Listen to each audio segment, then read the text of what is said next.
Magandang araw sa lahat, welcome po ulit dito sa atin channel ang Biyahe y Komida. Maraming salamat sa lahat ng nag-subscribe, indeed.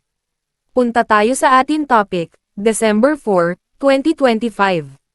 Lakambini Chu bubuwelta sa demanda ni Kim, maling impormasyon sa social media pinaghahandaan ng mga abogado.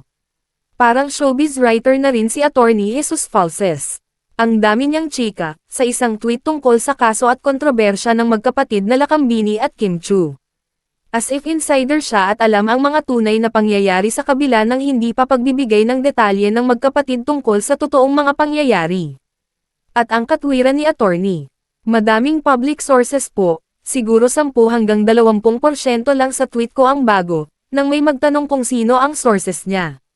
Kaya naman di umano'y kumonsulta na rin si Lakambini ng abogado lalo na at may nabanggit si Attorney Falses tungkol sa My Vault, na ninakaw at nagbenta si Lakambini ng kondo. Wala di umano itong basehan at walang katotohanan ayon sa isang source.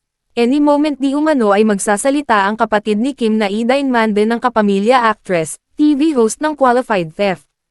Bahagi ng tweet ni Attorney Falses, kumuha daw ng pera sa vault or sa kondo. Tapos binenta daw yung isang kondo without Kim's consent. And so Kim Chu was left with no choice but to sue her own sister, a woman she described in a tribute post back in 2020 as her #1 critic, my #1 fan, my superwoman. Pagpapatuloy ng tweet niya, the case Kim Chu filed speaks volumes. Qualified theft means there was a gross and grave abuse of trust and confidence. Nakakasuhan lang ang tao ng qualified theft if the accused is a person that has the full and complete trust of the victim, if the accused was in such a special position to steal easily and massively from the victim. May team na di umano ng mga abogado ang ate ni Kim. Maaalalang last year lang ay panay ang pasasalamat ni Kim sa ate niya nung nag-celebrate ito ng birthday August 2024. Post that time ni Kim, happy birthday, sis. Thank you is an understatement for everything you do for me and the family. Thank you for being my #1 fan and #1 critic. Madalas mas nauna ka pa umiyak sa akin sa mga bagay-bagay. But I am so lucky that you are my Aki in this lifetime. When everything fails, I know nandyan ka lagi para saluhin ako in every step I take. Thank you for supporting me in everything that I do. Thank you for being the most extraordinary person I have ever had. Sabi nga nila, Sisi Kami can move mountains for Kimi. Laging nasa isip ko yun sis. Please know I will also do the same. Hindi lang kasing lala mo, hihi kaya mahal na mahal kita. Happy birthday, sis. I wish you good health, more blessings, and the genuine happiness you deserve. Always here for you. Have a blast today, sis. Let's dance the night away.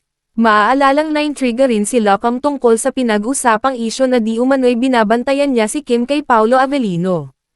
At kaya raw binabantayan ay dahil gold ng pamilya si Kim. Pero mabilis ang pagtatanggol ng fans kay Cam. Never daw nagbantay si Cam kay Kim o nakialam sa love life ng kapatid. Andyan lang daw ito bilang tumatayong ina ng actress, TV host na walang masama dahil wala na silang ina. Nauna nang inamin ni Kim na pinag-aralan nilang mabuti ang kanyang demanda base sa kanyang official statement. After careful consideration and months of internal review, I have made the difficult decision to file a legal case for qualified theft against my sister, Lakambini Chu, in relation to serious financial discrepancies discovered within my business operations. This decision did not come easily. It is one of the most painful steps I have ever taken in my life, bahagi ng statement ni Kim. Bukas ang comment section sa inyong mahahalagang opinion, i-click ang mga link sa description box.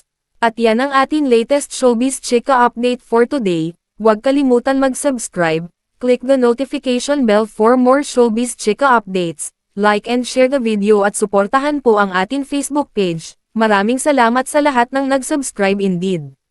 Magandang buhay sa lahat, adios!